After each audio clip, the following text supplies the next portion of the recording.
Assalamualaikum warahmatullahi wabarakatuh.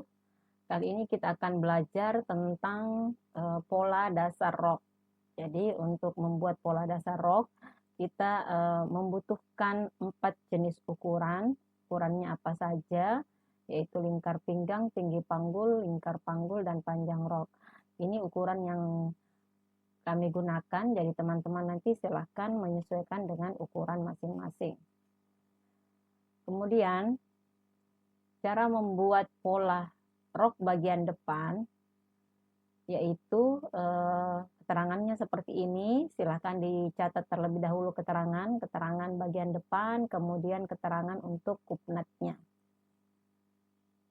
Baik, kita akan membahas satu persatu keterangan tersebut. Untuk yang pertama, kita membutuhkan garis bantu kurang lebih seperti ini ya, garis siku.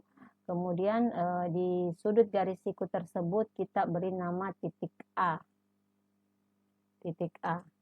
Kemudian kita membaca keterangan yang pertama, A ke 2, A ke C itu 2 cm. Jadi A ke C 2 cm. Itu sudah ketentuan ya. Kemudian C ke B itu panjang rok. Jadi panjang rok disesuaikan dengan panjang rok masing-masing. Nah, ini dari C ke B. Jadi ngukurnya dari C bukan dari B ya, bukan dari A ya. Jadi ngukurnya dari C ke B, panjang rok. Kemudian C ke D, masih dari C kita ngukur tinggi panggul ke D. Kemudian A ke E, A ke E 1/4 lingkar panggul ditambah 1 ditambah 3, sama dengan bagian pinggang pada saat membuat blus ya. Jadi kita ngukurnya dari titik A, 1/4 lingkar pinggang, tambah 1 tambah 3. Kenapa tidak langsung 4? Karena 3 cm ini untuk kupnat. Ini 3 cm bisa berubah, tapi untuk 1 cm itu sudah rumusnya seperti itu. Jadi makanya dipisahkan 1 dan 3 ya. Jadi kalau misalnya tadi 72 dibagi 4. Nah, itu 18 ya. 18 ditambah 1 19 ditambah 3 22. Jadi nanti silakan disesuaikan dengan ukuran masing-masing. Ini titik E. Kemudian dihubungkan. Nah, dihubungkan ya. Kita lihat garisnya dihubungkan pakai mistar panggul dari titik C ke E. Ini garis pinggangnya sudah jadi ya. Kemudian D ke F. Nah, D ke F. Sekarang kita di bagian panggul. 1/4 lingkar panggul ditambah 1. Jadi tadi kita mengambil ukurannya lingkar panggul 104 dibagi 4, 26 tambah 1 berarti 27. Jadi nanti disesuaikan dengan ukuran masing-masing. Ukuran masing-masing dimasukkan ke dalam rumus ya. Nah, ini garis bantunya dari D ke F. Ini untuk di bagian panggul. Kemudian B ke E, B ke G. Nah, di bagian bawah ya, B ke G. Nah, karena ini masih pola dasar, jadi B ke G itu disesuaikan saja dengan D ke F-nya. Bagian panggulnya ya. Nah, ini kemudian kita hubungkan E, F, kemudian F ke G. Ini pola dasarnya sudah selesai. Jadi pola dasar itu sama dengan pola rok suai ya. Rok suai yang roknya lurus dari panggul ke bawah. Nah, jadi dari panggul ke bawah ini lurus, bagian DF sama dengan bagian B ke G. Pola bagian depan sudah selesai, kemudian kita menentukan titik kupnatnya. Tadi sudah dicatat ya untuk kupnatnya. Nah, jadi untuk kupnat itu C ke C1 1/10 lingkar pinggang ditambah 1. Sama pada saat kita membuat blus ya. Jadi 1/10 lingkar pinggang, misalnya tadi 72 ya. Jadi misalnya ukurannya 72 dibagi 10, 7,2 ditambah 1. Jadi 8,2. Nah, jadi kita mengukurnya dari titik C ya. Jadi lihat ukurannya, mengukurnya dari titik C ke C1. 8,2 ya. Kemudian kita ambil lebar kupnat 3 cm. Kenapa 3 cm? Karena tadi kita menambahkan di A ke E itu 3 cm. Makanya dia terpisah. Nah, karena nanti boleh 2 cm. Kalau misalnya perutnya agak besar itu boleh 2 cm. Nanti berarti lebar kupnatnya juga harus 2 cm ya. Nah, kemudian panjang kupnat, nah, itu biasanya kita menentukan terlebih dahulu titik O-nya di bagian tengah ya. Nah, titik O-nya. Jadi dibagi 2, C1 ke C2 itu dibagi 2 yang mendapatkan titik O. Jadi di tengah-tengah titik kupnat ya. Nah, kemudian kita kasih garis bantu ke bawah, panjang kupnat itu kurang lebih 12 cm. Nah, ini biasanya standarnya 12 cm ya. Kemudian kita hubungkan seperti ini untuk garis kupnat di bagian TM, di bagian tengah muka, bagian pola muka ya, pola bagian depan. Nah, ini sudah ada tandanya. Ini bagian tengah mukanya, tengah depannya ya. Kemudian ini adalah pinggang, bagian pinggang, bagian sisi ya. Nah, bagian sisi, ini bagian panggul, sisi ke bawah. Kemudian ini untuk lingkar panggulnya. Saya rasa mudah ya untuk pola bagian depan. Nah, nanti hasilnya kurang lebih seperti ini ya. Nanti hasilnya kurang lebih seperti ini ya. Jadi boleh diberi tanda warna merah untuk pola bagian depan. Nah, ini pola dasar bagian depan atau pola rok suai. Jadi teman-teman yang mau membuat pola rok suai yang modelnya lurus saja dari panggul ke bawah, ini boleh menggunakan langsung pola dasar rok. Baik, kita lanjut ke bagian belakang. Nah, untuk bagian belakang itu tidak jauh beda dengan bagian depan ya. Keterangannya seperti ini, silakan dicatat terlebih dahulu keterangannya. Kemudian kita akan membahas satu persatu ya. Sama di bagian depan tadi kita buat terlebih dahulu garis bantu, garis siku ya. Jadi di sudut garis siku tersebut kita beri nama titik A. Kemudian dari A ke C sama bagian depan kita turun 2 cm. Ini untuk ketentuan ya. Sudah ketentuan seperti itu. Di bagian pinggang itu turun 2 cm. Kemudian C ke B. C ke B itu panjang rok. Nah, jadi disesuaikan dengan panjang roknya ya. Sama dengan bagian depan tetap mengukurnya dari titik C ke bawah. Bukan dari titik A ya. Jadi dari titik C ke B itu panjang rok. Kemudian C ke D, masih dari titik C, itu tinggi panggul. Nah, ini masih sama dengan bagian depan. Nah, kemudian untuk di bagian pinggang, nah, ini beda dengan bagian depan. Nah, tadi untuk bagian depan lingkar pinggangnya ditambah 1 ya. Kalau yang ini 1/4 lingkar pinggang dikurang 1, ditambah 3. Sama dipisahkan juga 1 dan 3, karena 3 ini merupakan tambahan kupnat. Nah, tambahan kupnat yang boleh diubah. Nah, jadi 3 cm-nya ini boleh diubah, tetapi kurang satunya ini itu sudah ketentuan untuk pola bagian belakang. Nah, jadi 1/4 lingkar pinggang kurang 1. Jadi tadi lingkar pinggangnya 72 ya.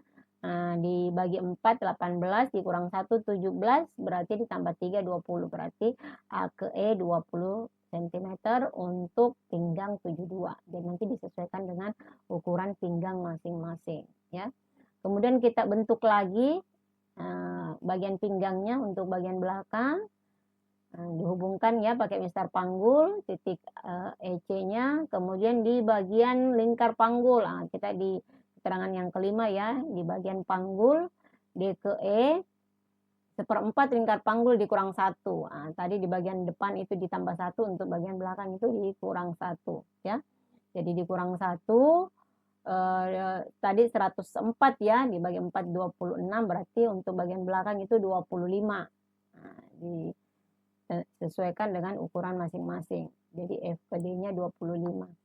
Kemudian B ke G itu sama dengan bagian depan, disesuaikan dengan lingkar panggulnya. Jadi kalau lingkar panggul bagian belakang tadi 25, di F ke D berarti di B ke G juga 25. Ini untuk pola bagian belakang. Jadi dihubungkan seperti ini. Nah, jadilah pola bagian belakang kurang lebih seperti ini bentuknya ya. Jadi masih dengan pola dasar, atau boleh dengan untuk teman-teman yang membuat rok suai ini boleh menggunakan pola dasar. Nah, kemudian kita tentukan titik kupnatnya. Nah, titik kupnatnya belum ada ya. Nah, untuk kupnatnya, titik kupnat untuk bagian belakang itu C ke C1 1/10 lingkar pinggang. Jadi untuk posisi kupnat itu tidak perlu dikurang 1 ya, karena kalau dikurang 1 nanti terlalu dekat ke tengah belakang. Jadi cukup 1/10 lingkar pinggang saja. Jadi tadi 72 berarti 7,2 ya, C ke C1. Kemudian lebar kupnatnya 3 cm sesuai dengan pendamahan yang di atas tadi di A ke E 3 cm ya, berarti nanti lebar kupnatnya juga tetap sama 3 cm.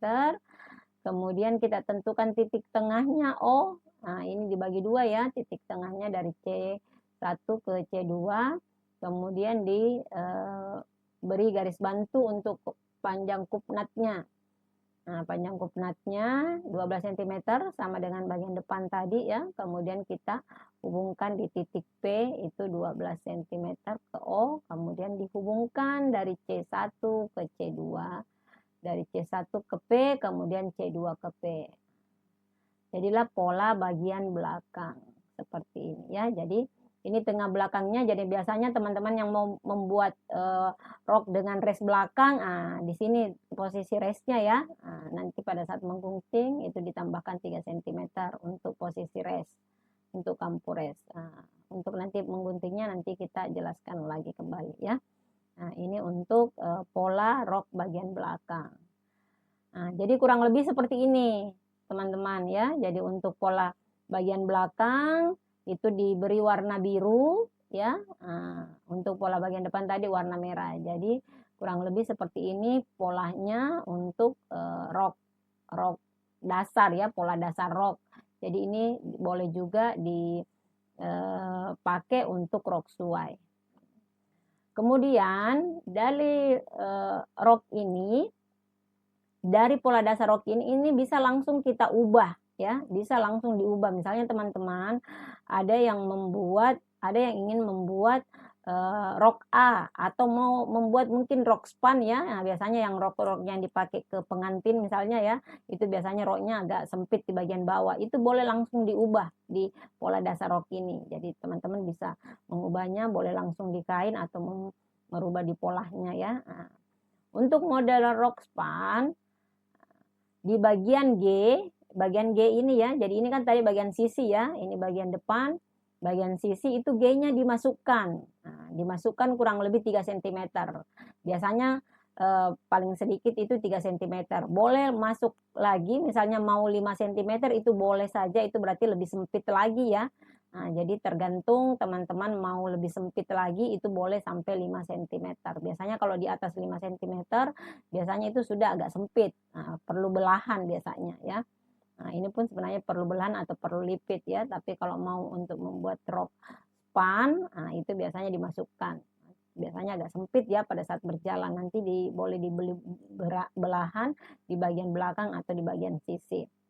Nah, ini untuk rok span. Nah, jadi kalau misalnya di bagian depannya dimasukkan, untuk rok span tentunya harus juga dimasuk di bagian belakang. Jadi disesuaikan ya, disamakan. Jadi misalnya di bagian depan kita mau memasukkan 3 cm, berarti di bagian belakang juga kita masukkan 3 cm. Begitu juga kalau 5 cm, berarti di bagian belakang ini juga harus masuk ke X-nya itu 5 cm. Jadi disesuaikan antara depan dengan belakang ya, supaya nanti pada saat menghubungkan sisinya itu bisa nyambung ya untuk di bagian sisi. Nah, ini untuk rok span. Nah, kalau teman-teman ingin membuat rok A yang agak lebar ya di bagian sisinya, ini rok A lebar di bagian sisinya. Biasanya teman-teman yang rok A mungkin lebih sportif ya, sporty untuk mau bergerak lebih luas, itu boleh langsung menambahkan di pola dasar ini. Jadi tadi ini yang warna merah pola dasarnya ya. Jadi kalau untuk rok A itu dari titik G ini dikeluarkan 5 sampai 7, sampai 12 juga boleh, lebih panjang juga boleh. Nah, ini dikeluarkan ke sini. Biasanya sih paling sedikit 5 cm. Nah, biasanya kurang dari 5 cm itu bergeraknya agak susah ya. Tapi kalau di atas 5 cm itu sudah lumayan lebar. Boleh sampai menambahkan 12 cm itu masih boleh ya. Kemudian dihubungkan dihubungkan ke titik F. Tetapi kalau misalnya agak lebar, pasti nanti tidak di titik F ya. Jadi kita ambil garis terluar di sini ya, garis yang paling menonjol keluar. Jadi kalau misalnya hanya ini sampai 10 cm, biasanya garisnya itu di bagian panggul terbesar, biasanya di bagian sini ya. Jadi jangan sampai menghubungkannya di titik F. Jadi kalau dia agak lebar sekali, itu biasanya di sini ada siku ya. Kalau untuk rok A, nah, biasanya kalau untuk rok A nanti langsung menghubungkannya di bagian panggul terbesar. Jadi jangan sampai ada sudut siku di sini. Karena nanti modelnya berbeda lagi, bukan lagi rok A. Kalau misalnya ngambilnya di F. Kalau misalnya lebar ya, tapi kalau misalnya cuma 5 cm, itu biasanya sampai di titik F saja itu sudah cukup. Nah, tapi dilihat juga ukurannya. Jadi kita mengambil di sini di garis terluar seperti itu ya. Nah, kemudian H ke H1 ini naik 1 cm. Ini kalau rok A yang kita keluarkan kurang lebih di atas 5 cm, sebaiknya ini H ke H1-nya itu naik 1 cm. Nah, yang 1 cm ini sebenarnya bisa kita mengukur juga dari titik C ke B berapa panjang rok ya. Jadi panjang rok misalnya tadi ini 60 cm, berarti E ke H1 itu sebaiknya 61. Jadi panjang rok ditambah 1 cm. Nah, itu untuk panjang sisinya supaya nanti pada saat digunakan bagian sisinya itu tidak kepanjangan. Nah, itu dinaikkan 1 cm. Atau kita mengukur dari E ke H, karena semakin lebar keluar itu biasanya semakin naik, tidak hanya 1 cm, biasanya juga untuk misalnya 10 atau 12 cm keluarnya titik H, ini biasanya naiknya juga lebih tinggi, biasanya 2 cm ya, biasanya 2 cm. Tapi untuk pastinya sebaiknya langsung mengukur dari E ke H. E ke H ini diukurnya panjang rok ditambah 1. Nah, itu sudah bagus hasilnya, biasanya seperti itu ya. Jadi biasanya semakin lebar keluarnya itu naiknya semakin tinggi, atau sebaiknya diukur dari E ke H. E ke H1 itu panjang rok ditambah 1 cm. Seperti itu ya. Kemudian kalau misalnya di bagian depan ditambahkan, di bagian belakang juga sama ya, ditambahkan sama di bagian depan. Jadi kalau misalnya bagian depan tambah 5, berarti belakang juga tambah 5 ke samping.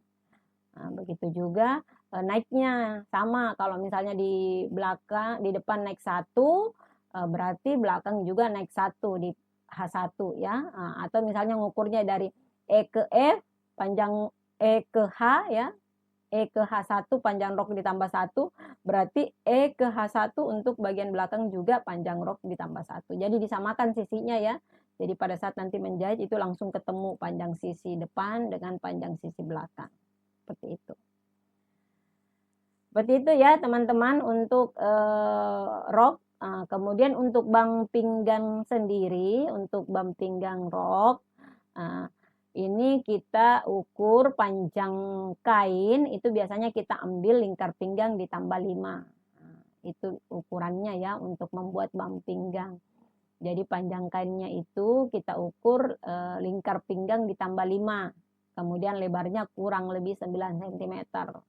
Boleh 10, boleh 9. Tetapi jangan sampai kurang ya dari 9. Kalau kita mengambil 3 cm sih bisa sampai 8. Tetapi biasanya kalau pemula itu takutnya nanti kampuhnya kurang. Jadi sebaiknya diambil 9 cm paling sedikit ya. 9 cm lebarnya. Nah, jadi misalnya bam pinggangnya seperti ini ya.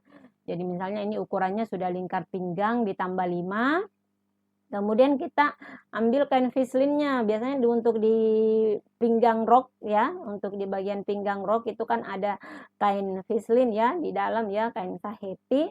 Nah, itu untuk bam pinggang, untuk lebar bam pinggangnya ini kita ambil 3 cm. Untuk yang standar ya, boleh 4 cm.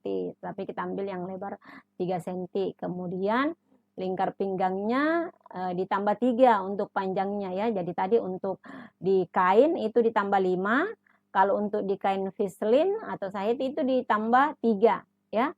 Nah, jadi kalau misalnya ditambah 3, karena tadi ditambah 5 berarti ada space 1 cm ya untuk kampuhnya di sini. Nah, itu untuk peletakan kain vislin. Jadi ini yang putih ini dianggap adalah kain vislin ya. Jadi di bagian kiri dan kanan itu ada space 1 cm untuk kampu. Kemudian kita ambil lebarnya 3 cm. Nah, ini ditempatkan di posisi tengah ya, sebaiknya ditempatkan di posisi tengah ke bawah ya. Yang jelas di bagian sini itu ada space untuk kampu. Jadi kalau misalnya kita ambil 9 cm, ini kan kalau 6 ketiga berarti 6 ya, berarti di sini ada space kurang lebih 1,5 ya di bagian bawah. Jadi tetap bumpingannya kalau kita menggunakan sahiti itu cukup 3 cm saja, tapi ada space di sini ya, kurang lebih 1,5 untuk kampunya. Jadi sebaiknya pada saat menjahit itu kain sahitinya jangan ditindas ya, jangan dikenakan jahitan supaya tidak keras pada saat dilipat bumpingannya. Bumpingannya kurang lebih seperti ini ya. Baik teman-teman, terima kasih atas perhatiannya. Sampai ketemu lagi di materi yang lain. Assalamualaikum warahmatullahi wabarakatuh.